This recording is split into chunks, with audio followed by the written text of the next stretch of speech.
The Great Derangement by Amitav Ghosh. Structure, Summary, Analysis. Hello and welcome to the discourse. The Great Derangement, Climate Change and the Unthinkable is a non-fiction book by Indian author Amitav Ghosh, published in 2016. In this work, Ghosh explores the cultural, political and philosophical challenges posed by climate change, arguing that contemporary literature, art and politics have largely failed to address the scale and urgency of the crisis. He critiques modern literature and art for their inability to grapple with the enormity of climate change. He argues that the tools of storytelling and representation are inadequate to convey the interconnectedness and complexity of the crisis. The book examines how colonialism, industrialization, and capitalism have contributed to the current environmental crisis. Ghosh highlights the unequal distribution of climate impacts, particularly on marginalized communities. Ghosh discusses how political systems and institutions have failed to respond effectively to climate change, often prioritizing short-term economic gains over long-term sustainability. The subtitle of the book is Climate Change and the Unthinkable. It refers to humanity's collective inability to fully comprehend and act on the existential threat of climate change. Ghosh suggests that the derangement stems from a disconnect between human societies and the natural world. Despite the grim analysis, Ghosh calls for a reimagining of human relationships with nature and a renewed sense of collective responsibility. He emphasizes the importance of storytelling and art in fostering this transformation. Structure of the Great Derangement. The book is structured into three main sections, each exploring a different dimension of the climate crisis: stories, history, and politics.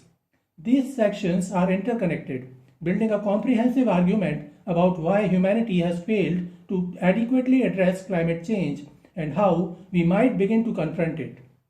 Summary of the Great Derangement. Stories.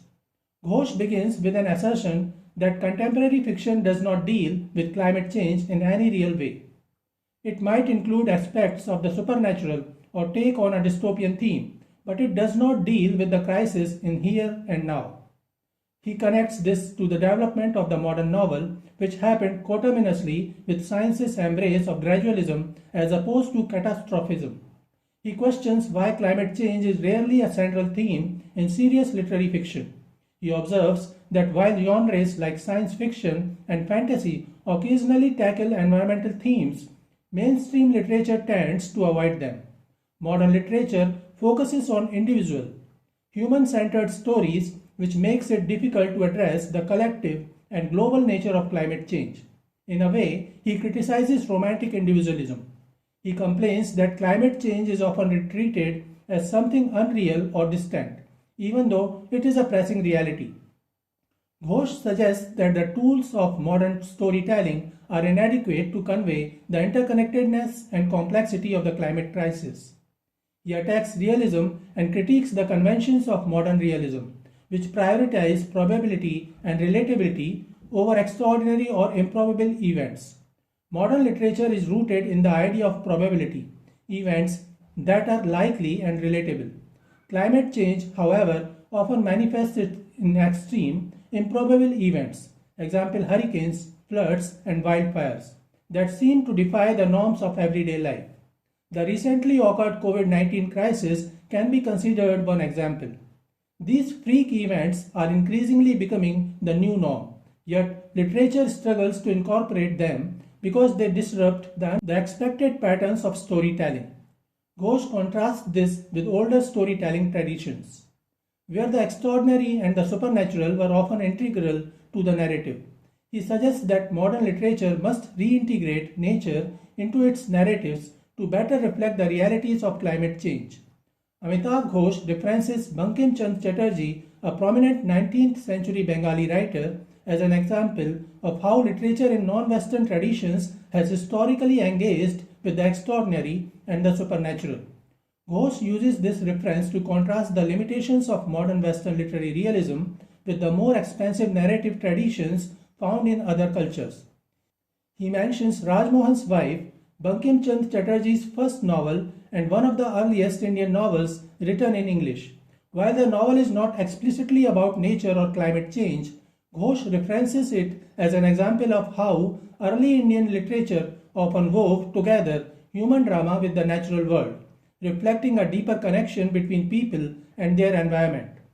Ghosh's mention of Rajmohan's wife underscores his broader argument that literature must draw inspiration from older, more diverse traditions to reinvent itself and better address the climate crisis.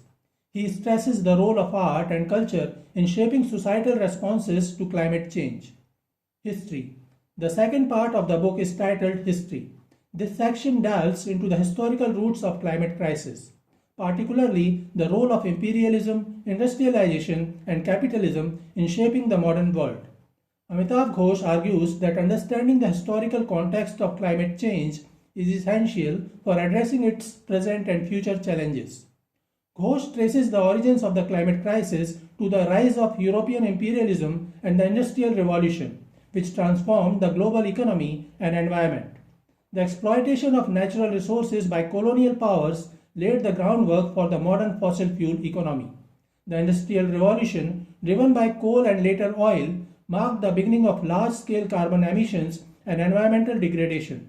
Ghosh emphasizes that the climate crisis is not an accidental byproduct of progress, but a direct result of historical processes rooted in exploitation and inequality. Colonial powers exploited the natural resources of colonized regions, including forests, minerals, and agricultural land, to fuel their industrial economies. Ghosh highlights the impact of British colonialism on India, where forests were cleared for timber and agriculture, disrupting local ecosystems and livelihoods. The colonial legacy of resource extraction and environmental degradation continues to shape global inequalities and climate vulnerabilities.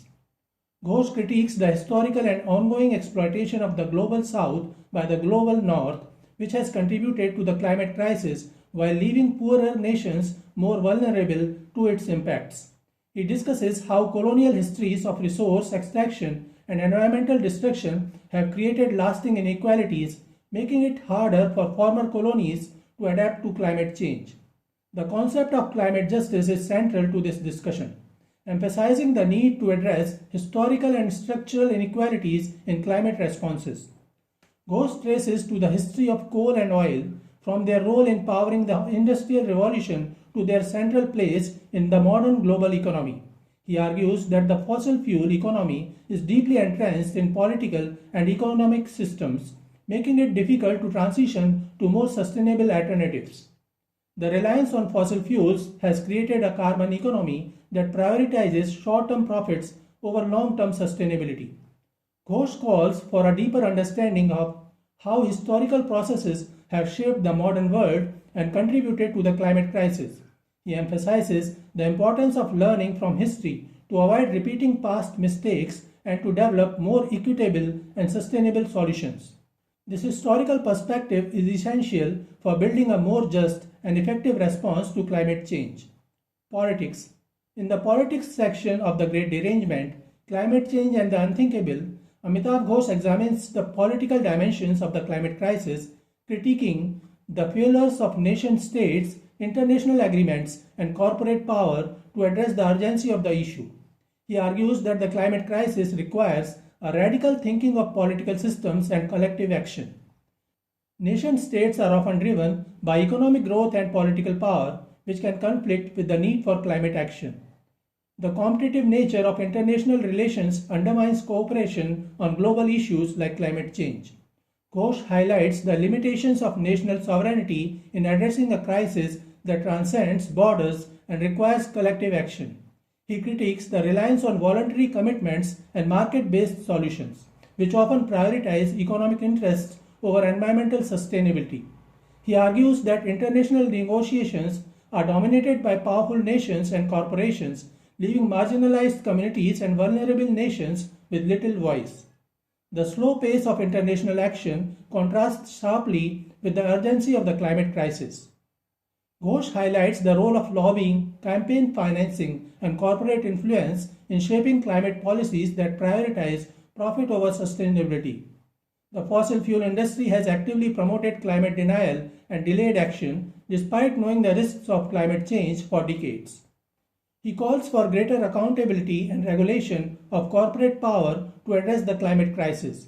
Ghosh emphasizes the unequal distribution of climate impacts, with marginalized communities and developing nations bearing the brunt of the crisis. He critiques the historical responsibility of industrialized nations for the majority of carbon emissions, calling for reparations and support for vulnerable communities. Climate justice requires addressing both the causes and consequences of climate change fairly and equitably. Ghosh highlights the power of activism, protests, and community organizing in pushing for systemic change. He points to examples of successful grassroots movements such as the fight against fossil fuel extraction and the promotion of renewable energy. Collective action at the local, national, and global levels is essential for building a more sustainable and just future. He calls for a shift away from the growth-driven, fossil fuel-dependent economy toward a more sustainable and equitable model. He emphasizes the need for bold, visionary leadership and a reimagining of political priorities to prioritize the planet and future generations. Systemic change must address the root causes of the climate crisis, including inequality, exploitation, and unsustainable consumption. In the politics section, Ghosh provides a critical analysis of the political failures and challenges in addressing climate change, while also highlighting the potential for collective action and systemic transformation. This section builds on the earlier discussions of culture and history, emphasizing the interconnectedness of these dimensions in confronting the climate crisis. So this is it for today. We will continue to discuss the history of Indian English literature. Please stay connected with the discourse. Thanks and regards.